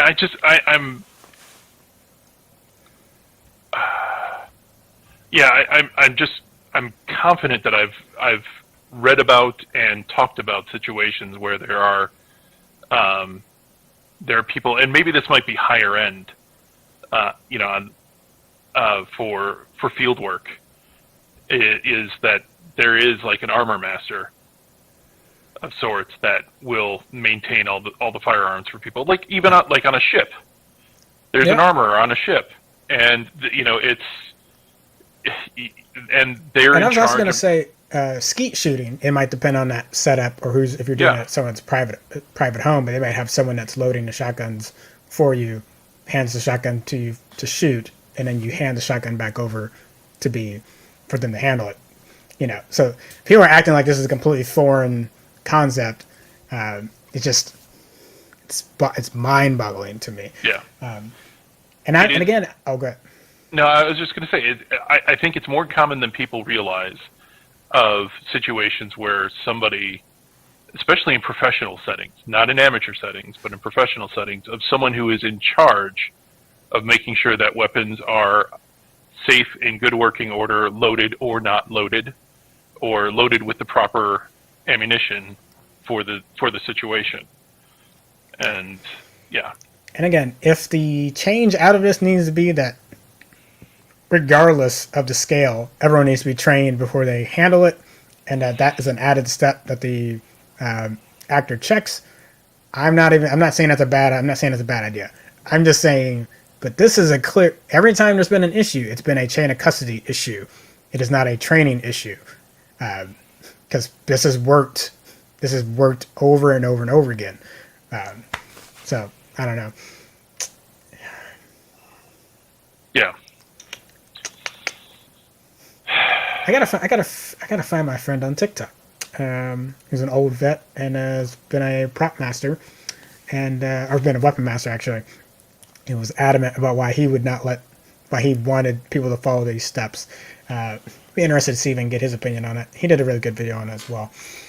But yeah, he kind of in the same camp of like, no, I wouldn't have them. If I told them it's clear, I've checked it and I hand it to them, they do the scene and then give it back to me. They shouldn't be fiddling with it at all. I don't want them touching. Yeah. I don't want them touching anything. I don't want them touching any settings. I just want them to do the thing, give it back to me, and I'll check clear and do everything else. It's like, stop that. And sometimes it's, those actors. I think about Get Shorty, and the end scene of that with Danny DeVito, but trying to shoot the guy, and he hits the mag release button instead. And no, I gave you this. This is the button. This is the trigger you pull. You don't push this button. You don't touch anything else on the gun. Just do this when they say "and action." Oh my gosh, I forgot about that. Yeah. All right. So shall we move on? Yeah. One last thing, we did lose a up and coming cinematographer, and Halyna Hutchin. I keep wanting to say Hutchins. It seems like it's natural for me to throw that S in there, but she's been remembered by her family. There's been some really great tributes over on Twitter from different family and cast members, people that worked with her in the past. We can throw some links to that in the show notes and also throw them into the comments if y'all want to check them out. But definitely Hollywood's hurting today for not having this wonderful talent with us continuing on to make fantastic movies and grace us with her eye on the camera. So, yeah, just like, I know we've been talking Alec, Baldwin, talking about Chain of Command a bunch, but there was a life that was lost in this. So I just want to make sure we give them proper due and moment before we somebody's move on. Still hospitalized, I think. Yes, the director. Yes, the director. And yeah, I believe they're stable, but they're in the hospital still. Mm-hmm. So yeah, cool. We will move on because definitely didn't want to end on that note. I'm just gonna. Tom can, if he wants to jump in on anything else for DC fandom. I'm just gonna talk super quick about Batman before we wrap up on Dune, and I'll give some impressions from Chicago Film Festival. But Tom's right about the first trailer. He's beating the same dude up over and over. It's like, oh, okay, Bats. Oh, chill out. What are you, the Titans playing Kansas City? Hey. You're welcome. Hey. You're welcome. Hey, if they didn't want us to do that, they should have played some defense. All right. But I'm really excited. I mean, I know people were like, when the first trailer came out, I was like, all right, I'm down with emo Batman. I got it. Cool. And then the next trailer just really sells me on it more and more. Michael Giacchino's, which I hope is his score. I know sometimes trailer music doesn't necessarily match up to what's actually going to be in the movie, but if that is Michael Giacchino, what I'm hearing so far, I'm liking it quite a bit. The Bat car seems completely impractical, but heck, really? Like, I think that is possibly one of the best Batmobiles. Oh, no, you didn't let me finish. Oh, go ahead. I love it. I just don't know if it's the most practical Batmobile we've ever had, but I don't care. That blue flame and like kind of coupe feel to it, like. Yeah, like I felt like this guy took a Charger, or like, like a '71 Camaro or something like that, and then strapped a turbine to the back of it. Yeah. And it's like that is what the only other one was, Batman Begins was possibly the best explanation for the existence of the Batmobile. All the other ones are just weird fantasy. Yeah. And this one seems to be the most rooted in reality. I will say, though, I'm still not sold with Pattinson as Bruce Wayne. Well, the thing I'm getting from this, I think he really doesn't care to be Bruce Wayne. Because we only get, and at least in the trailer, obviously there might be more Bruce Wayne scenes, but there's only one scene that's in that funeral scene that looks like, and seems like it gets attacked by the Riddler again. That guy's wearing another message from the Riddler. That's the only one where we see him dressed up. And he actually seems like he's participating in like a funeral or something. He's something. Something.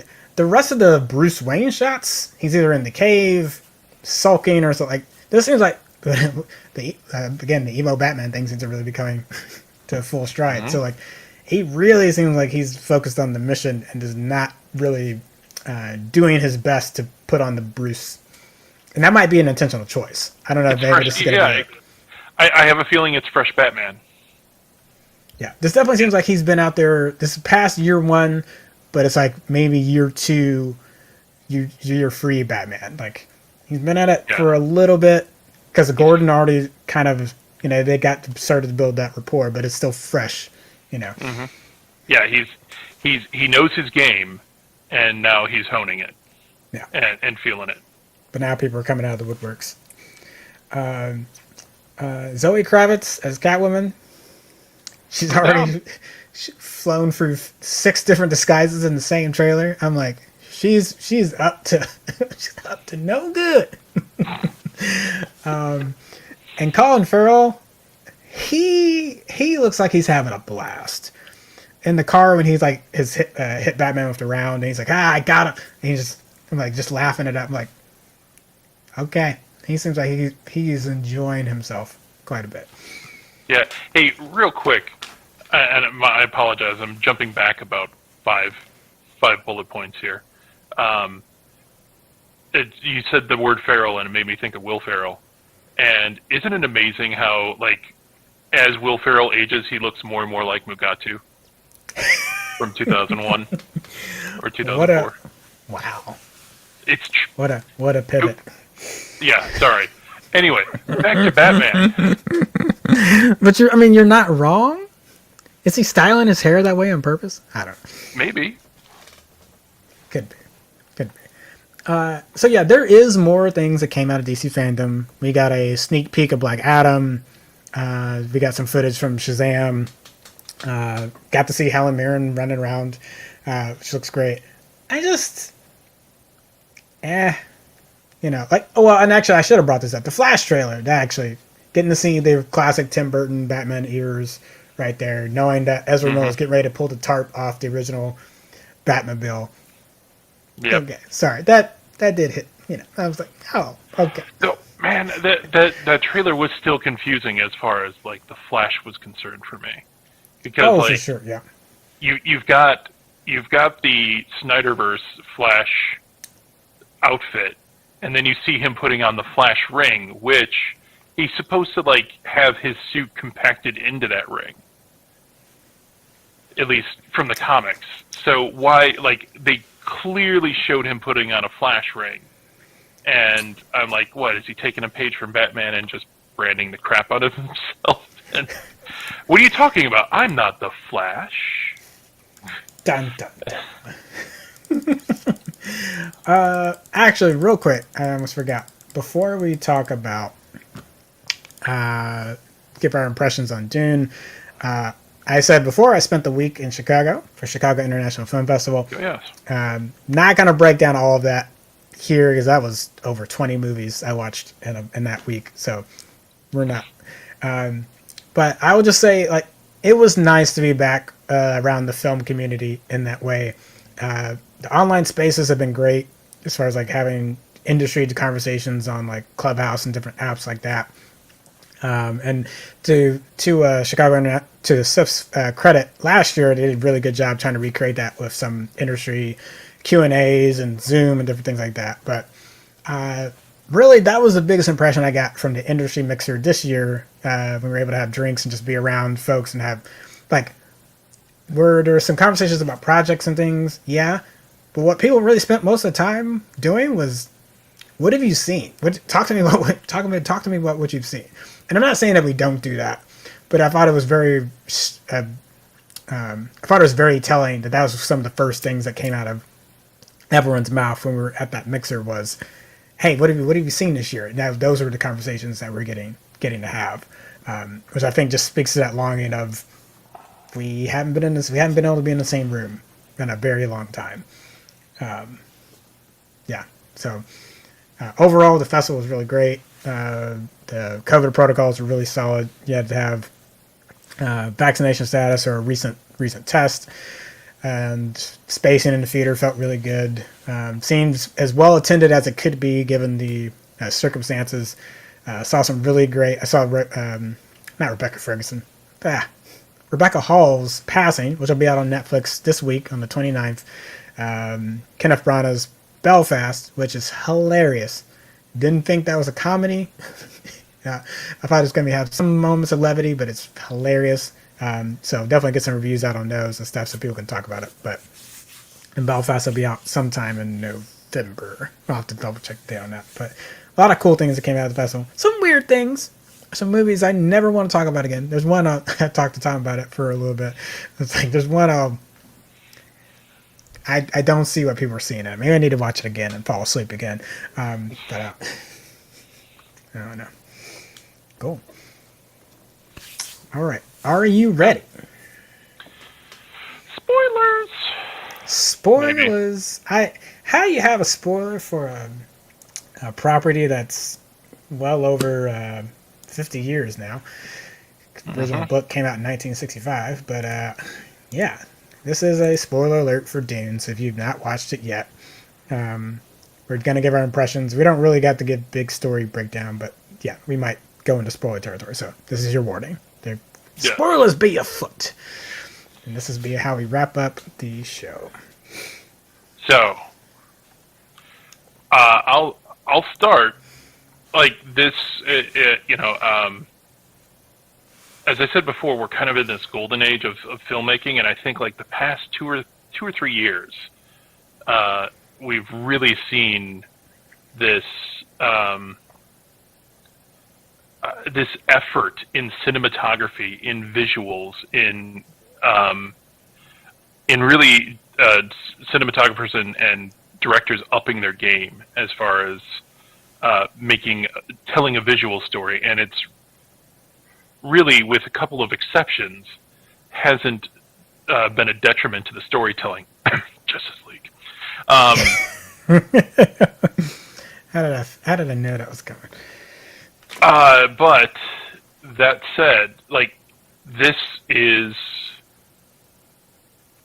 easily the most beautiful film I've seen all year. It was Suicide Squad, and Suicide Squad was like maybe about 15 scenes that were just absolutely gorgeous. This thing, I think, was almost flawless throughout the entire piece. Now that said, there were a couple of choices I thought were maybe not poorly timed, but like the choices about who played Jameis. But as I was thinking about it a little bit more, they filmed this in like 2018, 2019. So the sensitivity of having a white savior kill a black man to propel the story wasn't as sensitive as it is now. And then the only other thing one of the things I thought was interesting was that Paul never prays. In every other adaptation, he says the prayer of fear or whatever we want to call it. Fear is the mind killer. Yeah, I will let it pass through me. For it is a tiny death. His mother does the praying in this, which I thought was kind of interesting and also telling with the way that he was resistant to the Messiah role that he seems to be set up to play, or he sees himself being set up to play. I thought that was really interesting that he was like an atheist that's going to have to found a religion or something like that.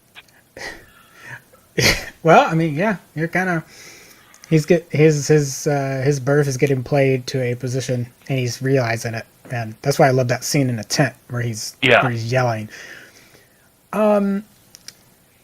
So I enjoyed it quite a bit.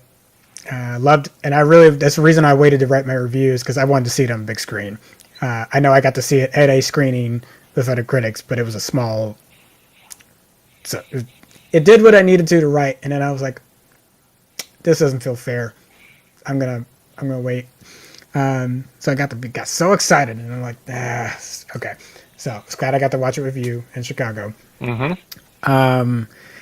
And by the way, audience, this was the first I waited for this film. This is the first movie I've seen in a theater since like February of 2020. So yeah, I've pretty thoroughly enjoyed it. You and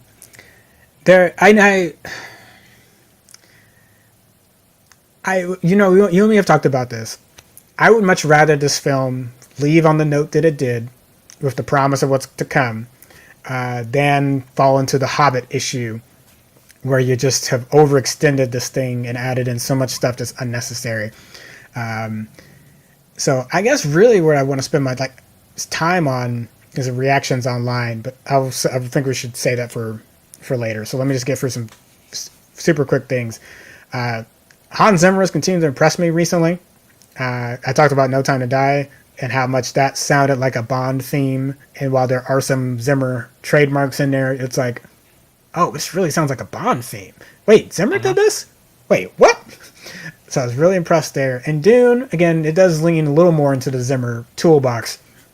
But I do think you could stack this up with some of his most classic scores and really yes, it sounds like Zimmer, but he's really putting in some work here to make it sound distinct and different to some of the things he's brought before. Especially like the Arrakis theme and just anything that related to being on the planet of Arrakis was very, it fit really well. Although I've heard some people complaining about the sound levels of it to a degree, and I'm like, I don't know, I liked it. It felt like it engulfed me I felt like it was sweeping over me, but I think people had some different feels on that.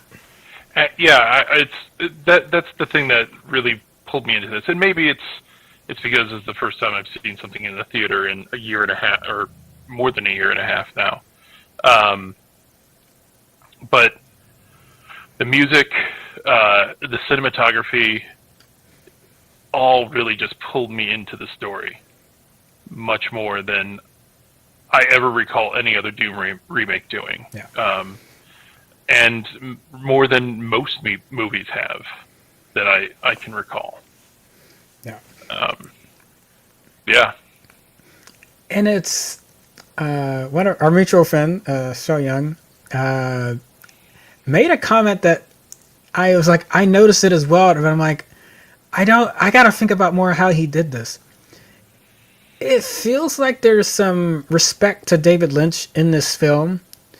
As far as we called out the when you see it, there's a Patrick Stewart painting of his gurney in there, which I also was like, thank you.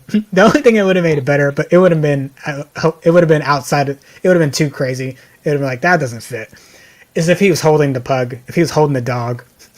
But obviously, yeah, that would have been too much. Yeah, I like that there are some visual nods to that. There's a clean break, to be clear. Like, if you watch this, you're not going to be like, oh, that's just like David. Like, not at all. No. But there are some things after Harkonnens that I was like, I feel some nods back to the David Lynch version. At least some aesthetic things. Yeah. Which I thought was appreciative.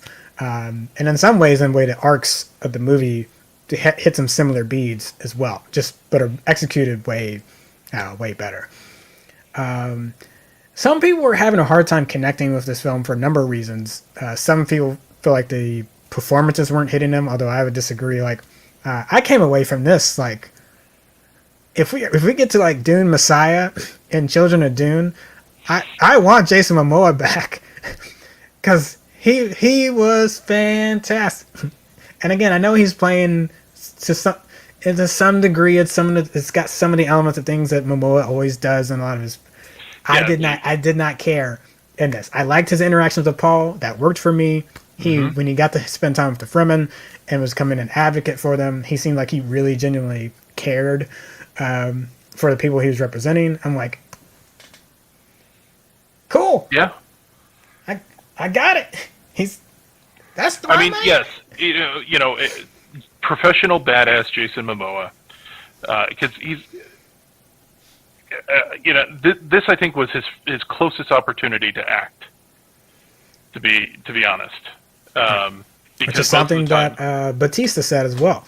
Yeah, that's why he's loved working with Denny's, because he feels like he's like in Blade Runner 2049 and also in this, he's had an opportunity to really express himself more. Yes, and so I do appreciate that he became a slightly different person as opposed to just Jason Momoa as Aquaman or Jason Momoa as Duncan Idaho. Yeah. But yeah, I feel like this cast is fantastic. They do really well with the time that they're given. Oscar Isaac, fantastic as the Duke. Josh Brolin, even though his time is limited, we know we're going to get more of him in the next film. His time is limited. Does really good in that training montage with Paul, trying to get him to see the urgency of the situation. Does really well there. Rebecca Ferguson is doing a lot of heavy lifting as Lady Jessica. It's doing an amazing job there as well. I'm so glad, actually, thinking back also, having her pray, having her do some of that stuff that Paul was doing, I really do appreciate that. And she was fantastic. She was showing a lot of nuance and a lot of subtlety in her acting and in the storytelling that she was doing. I've seen some pushback on Timothée Chalamet. I think he did a solid job. It may, again, we have to see what he does in the next one, but I felt like he was fine. So again, it may not be something I really write home about, but I think there might have, and I don't want to even say that he was overshadowed per se. I think he just he did a solid job, did what he needed to with the screenplay. I just think there might have been some that, again, Rebecca Ferguson did super solid. We'll get to Vladimir in a moment, because there's a good thing and there's a thing I need to call out as well. That this is a trope that did not need to continue as well, which gets into a good conversation about tropes. Again, felt like he did a really solid job. You talked cinematography, and one place where I feel like people get disconnected is there's a lot of themes through images in this movie. You noted it when we were watching the film in real time. You're like, that bull metaphor, they continue to show up over and over again, which I felt was a really great example for what Duke and the House of Atreides was forced into or rushed into, because they kept thinking that they had more time. And you see different representations of that. Matador holding the flag, or holding the it was colored green, but effectively holding the cape, and the bull charging through, which I thought was really great symbology for the you're about to really run into your demise here. I thought that was, But when people talk about not necessarily resonating, I feel like it's because some of those things are more nuanced happening in the film, and not necessarily not as blatant. That's interesting too, because somebody had criticism about the movie that there was too much exposition, and my first thought was the entire book is exposition. But secondly, what? Have they watched the 84 one? Oh yeah, that was actually one thing I was going to joke about today, was there wasn't nearly enough whispering in this one. But the other thing was that a lot of the exposition, as you said, with the bull, was in the cinematography, and they showed it instead of told it, which I really liked. Yeah, I really liked. This guy needs to do every space movie from here on out until he loses his edge. Yeah, And it's amazing that for a movie that does have space travel in it, I feel like he still shows space spectacle, but he gets on about it. He doesn't have a 5-minute pan of the Starship Enterprise in the motion picture. Like, you got to see a massive spaceship, but it's like, okay, it's here, it's cool. They're here at the next spot. Let's go. Let's land. Yeah, and I'm going to show you some impressive scale. Like when the one ship from the Emperor lands, like that creates a oh shit. Like that gives the right amount of like something important is happening here. And I appreciate that they didn't show the entire space travel thing, because like the David Lynch one with the genitalia faced shows every single ship attaching, shows a space navigator doing weird things of its mouth, close-ups of the mouth, which is deeply unsettling. Good point. Which, whenever you see it coming out of the mouth, you're like, where did he get the inspiration for that mouth? I don't know. I don't want to know. Or we do know, and we don't want to say it. Even the Sci-Fi Channel, which had it was 7.5 hours worth of footage on the Sci-Fi Channel, and they spent a good amount of time on that. But I appreciate hey, space travel is really important to us, and it was interesting that they showed it differently, because when the Emperor shows up, or the Emperor's screaming guy shows up, and Leto asks the Mentat, how much did this cost? And he's just like, this was $600 or $160 million or whatever to just do this formality. It really shows a moment of, that space travel is still a big deal. Mm-hmm. Yeah. And I was gonna say, I don't really have any problems with it. No. Again, if there's really any issues with it, it's a matter of what was taken out, which I think were smart decisions to make this as tight and as to get what emotion you can out of it. But I guess I want to. So I was teasing earlier. I want to address some internet criticisms, and this is where I'll get to Vladimir Harkonnen, because I do think Stellan Skarsgård was fantastic as the Baron. Think he was amazing. Oh yeah, he was terrifying. But Hollywood, we can stop using the fat trope to signify gluttony, greed, wealth, and evil. Yeah. Now, he could have still been heavier set. You could come up with some variations there to still try to respect the description of him in the book. And I think there could be some ways you could do that. But I will say in defense of that, he is the slimmest and least, in both of them, in both previous versions, he was,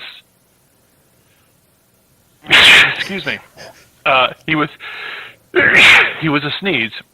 And actually, yes, he was, because he had pus growing out of him. And he was literally a balloon of a human being that he just was a pumpkin with 2 tiny arms and 2 tiny legs hanging out, and he never stood on his own. Whereas in this version of Baron Harkonnen, I actually got a sense of physical power from him in that. There was a massiveness about him that was more strongman. I think kind of closer to Vincent D'Onofrio's Kingpin. Yes. Something more along that line.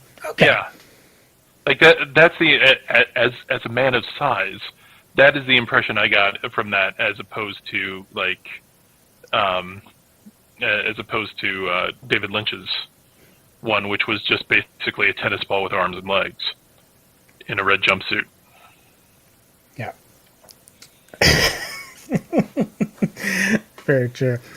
Yeah, but I definitely, if he were to bring that as a reason that takes them out of it, I can definitely understand that. Here are some weird ones. And I'm going to go back to Blade Runner 2049 because there's this weird disconnect, and I'll make this will make sense, and I'll clear it up if it doesn't. There seems to be this really weird disconnect between dystopian futures and what people want to see in them. And I'm not sure if it's like a mix of trying to put progressive ideas into dystopians, which just don't work by the nature of what the dystopian is, and or if it is going to be dystopian, like it does mean that something that you believe in didn't quite work out the way that it was intended in that future. So, or it had the best intentions and it didn't turn out right, or there's ills that we're still dealing with that did not get corrected or we did not fix going into the future, and this was the natural evolution of that. So it feels weird to me that some people are calling out like, "Oh, this movie's got eugenics." Yeah. Oh, okay. And I'm not saying that like that doesn't matter, but like, I guess people help me out. Are you saying that because it just exists in the movie, that automatically is a non-starter, when we still have plenty of policies that we need to be actively fighting against here in the United States and other countries and abroad that are still based in some poor knowledge about, like, you think that just stopped? As a black man, let me tell you. Sorry, that'd be a whole nother. Yeah. That'd be a whole nother hour. So I hope it's not that last one. Now, if you're saying you don't think they executed that well, okay, that's a better. We can have a conversation on that. But if you're all like, this shouldn't even be in a movie, I vehemently disagree with that. And I felt like even watching this one, take away my knowledge of the previous movies, take away my knowledge of the books. It's a problem in this universe. This is not a good thing. What they're doing as far as manipulating bloodlines, altering like DNA manipulation, stuff. It is not a good thing. I think it'll become more apparent if you read and do that stuff. Yes, but I think what is in this script and what was shot and what's put there should be clear enough. But maybe that goes back to the bull, is that there's a lot of this that you're supposed to pull from either dialogue that, like, again, I think Paul's tent scene should be the encapsulation of that, and it will get expanded on. But that's a really good check-in point. Like, where do you think this production thinks about eugenics? Paul's telling you what he thinks. He thinks it effing sucks. And he's upset that I've been bred and put into this position. So I don't. Help me out, Tom, because I don't. No, absolutely. Like yes, eugenics was involved in this, and yes, eugenics drives one of the major plot points. But at least the director and the writers and everybody else that's involved in this movie is just like, this is bad and dumb. And people are, and Paul's tent scene, which was really wonderfully executed, right down to the point of, wow, this water tastes funny.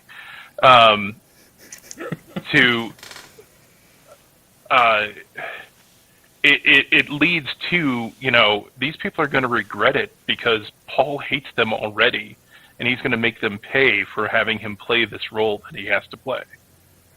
But but the other thing too, in the other dreams, because he keeps seeing fire and bodies piled up and so on and so forth. Like I forget. I have to go back and rewatch it. I felt like he made a comment that was very similar to what we'll know, like what his fear is at the end of the book, is that, like, he realizes by his participation in this, as much as it's going to thwart the plans that were put in motion to get him to where he was, he's also unleashed something else. And he starts realizing that for some of these dreams of, like, as much as it is going to help him put House Atreides back in order, it's like, yeah, I know this is bad, but this is worse than this is going to be worse than I thought, as far as what happens to Fremen and the access they get to the galaxy. So I have to go back and look. I thought he was alluding to that in some of as he's trying to describe the imagery, and it's like he's like trying to process all of that. I thought he did, but I go back and look at it. Well, and it kind of goes down to when Chani hands him the knife. Like he's like, there's a moment coming up that is going to be the turning point for everything, and and that's actually something that didn't resonate with me until this film. I've seen every film adaptation. I've read the book probably 2 or 3 times in my life, and it didn't hit me as hard as it did in this film. Is that moment is a huge character point for Paul. Like, it was a huge character point. Yeah, first time he kills. Okay, yeah, that would be tragic and traumatizing for me too. But no, it is this moment where he goes down a path. Like, this is where he turns right and walks down the path of becoming, Yeah, this is my path. My path leads to the desert. Mm-hmm. Literally is one of his last lines in the film after that fight. Yep. And it's like he knew everything unfolded in front of him. One other criticism that is valid, I do hear it most of the time. I'm totally behind you, and I'm not saying it doesn't matter.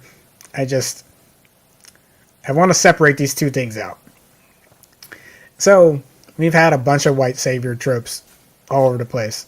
I don't think Dune invented it, but when it comes to sci-fi, it probably is one of the bigger examples of that happening. Real quick hint: the Catholic Church invented it.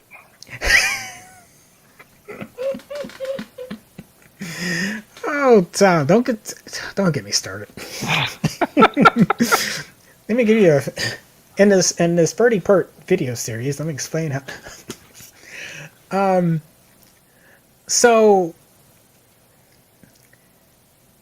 But I want to separate that from the imperialism themes, which again, I also think this movie is saying is bad. If you even have taken away my knowledge, Shawnee literally starts the movie saying, "Who are our next oppressors going to be?" Mm-hmm. So it doesn't matter how much you like the House of Atreides, they're still coming in as a source of oppression. I thought that was. Go ahead. They are profiting off of the resources of the land of a people that they subjugate. Yeah. Even if they're nice about it, they're just nicely subjugating it. Yeah. But it's yeah. Go on. Like, I don't know. I'm not trying to. I don't want to get into a blame Marvel fest on this, but people lacking the ability to find nuance in the screenplay. It's just, goodness. Oh, Taron, I'll get to that in a second. That's a really good point. Because he does even take the knowledge out. He does explain. He ends up inadvertently telling you why that happens. But do I think this screenplay would have been helped by casting a different person of color in Paul's spot? Sure. I don't think that's a bad change. So that's fine.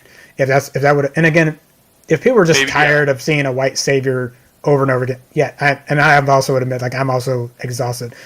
I would have been down with a more Oscar Paul than a Rebecca Paul, but yes. Yeah. That being said, if you change the race out, this is still about oppression. This is still about imperialism. Yes. So it would still be a black person in that, or pick a black person. If you put an Iraqi person, like pick a different skin tone, throw them in an Egyptian, throw someone else in there. That'd still be them and their family line oppressing another minority group. It would be an episode of What If, and what if Wakanda in 1950s decided to take over the world. Then fast forward 8,000 years, that's what this movie would be. Yes. Still. So I need to make sure because people seem to be talking about those in the same breath, and I'm like, again, I feel like the imperialism themes are pretty strong, and again, are saying that this is not a good thing. Chani's first couple lines felt like make that really clear. And then 2, but let me finish. It's left-wing folks doing this too. That's the thing there's people in my friend group that I'm like, what is going on? And again, so if this is just not a story that you're interested in, or tired of the white savior trope, totally get that. And most of the time I'm behind you. I just have really wanted to see this film, but I get it. And I think Paul could have been recast with someone else. but that's still doesn't fix the imperialism, and that's what it's actively trying to talk about. So, and actually, honestly, I think the movie was, well, not necessarily outwardly saying it, but also hinting at the white savior piece, at least the outsider savior, which is usually the foundation of the white savior trope. Yeah. Is that I'm not one of them, and I'm going to become their leader. I'm going to be part of their religion. What are you talking about? He's not happy about it, which is oh yeah, we hadn't even got to the part of like this has all been set up. Bene Gesserits have been feeding lies to the Fremen to try to like create this, right? There's a lot of manipulation happening that I still feel is in the screenplay. I don't feel like you have to know. And that might be and I love Dune fans, but maybe that's where they're failing on social media, is they're like, well, if you read the book, stop that. Yeah. Stop that. There's plenty in the movie to point to that will help you understand what's going on. It would be nice to get into more nuances and things like that, cool, but there's enough here to where that question is answered. If people just don't want to do the work, sorry. Or actually, no, sorry. We're going to get to the bull thing again, listen, and I'll spiral. If you were paying attention, like, it isn't even a lot of nuance. Like, to me, that felt like a sledgehammer, that message. It was very clear that they were against the idea of, or that the production company was certainly against the idea of the white savior. It was against the idea of imperialism. Like, that was just hammered into me with every single scene, almost. Like, even something as dumb as the palm trees. And, these trees could, keep 100 people alive a day or something like that, or a week. And he's like, should we burn them down? Like, that's his response is like, no, let's get rid of them. Let's feed the people. Which would seem like a nice gesture. Yeah. And he probably is not wrong. He's like, also like, yeah, that's a lot of water going out. But again, they have religious significance. Mm-hmm. Taryn, to your comment, super quick. So when Paul is in the room with the Reverend Mother, she asks him, do your dreams always come true? And he says, not always. So the thing with any dreams that Paul's having in the movie, some of them are accurate, because we also have seen a scene where Shani stabs him with the crit knife. Sorry, yeah, with the crit knife. I need to rewatch that. We talked about Janus, and Jameis was talking about he was going to help him through the you have much to learn about the desert, and he did but not in the way that Paul was perceiving in the dream. Correct. So again, that's why it's not that you have to take them with a grain of salt, but what they do or what they represent may not always be not necessarily not even 100% right, but even Paul may not be interpreting them the way that they yeah. His understanding of what. Go ahead. Yeah, and there's another piece of that I won't, unless you read it, or I don't remember if you were with us when we watched the David Lynch version. They did break down the actual problem that's happening. Is that eventually his vision kind of stalls, I guess is a good way to say it. Like there's a limit to, he's gonna have to take another step. So I'll leave it at that if you want to leave, if you don't want to talk about that, or if we could talk about it offline or later. But that is also what's going into play here. But I think there's enough there in the movie to be like, these aren't one for one. Oh yes, I'm gonna meet the person. They're gonna do this thing, and they're gonna da da da da. I'm gonna have to double check on those dreams though, because I'm not 100% sure that Chani did stab him. I think what he saw Chani having the knife. He saw the knife going into a body, and then he saw blood on his hands. But I don't. I thought she stabbed him. We can go double check. I'm pretty sure. I'll have to double check. Yeah. I think pretty sure she went yeet yeet stab. All right, stab yeet. Yeah, that's it. Stab yeet. Hey, yeah, Lenny Fenders, we be getting deep in here. Mm-hmm. Yeah. So yeah, that's. And soon I will be watching this. Speaking of I saw this. The meme of I don't know what to call with the woman that is just like, and then yes, is war on drugs. She's like, war, comma, on drugs, and then it's her with blue eyes and a nose thing. That's and that's great. Yeah, that's great. Next time I see it, I'm gonna have to get into some mind altering piece. The war on drugs. War on drugs. Oh, that's good. I need that. Yeah. As we always say on this show, go support your theater if you can. Do that safely and what makes sense for you. Because we're not advocating people go to the theater in a way that's unsafe. So just do what's comfortable for you. I will say, as I've always said, there are screenings you can still find that have reserved seatings, and depending on your local theaters, that have better spacing depending on what you need. Again, I quoted the Chicago Film Festival did a really great job with the checks. Is how we went in. Our screening was packed, so that is how that. And also, while we are visual snobs, consider going to a smaller theater or to an independent theater, because often they are smaller in size and have less people, and you'd also be supporting an independent theater. There you go, Tom. See, that's why they pay you the big bucks.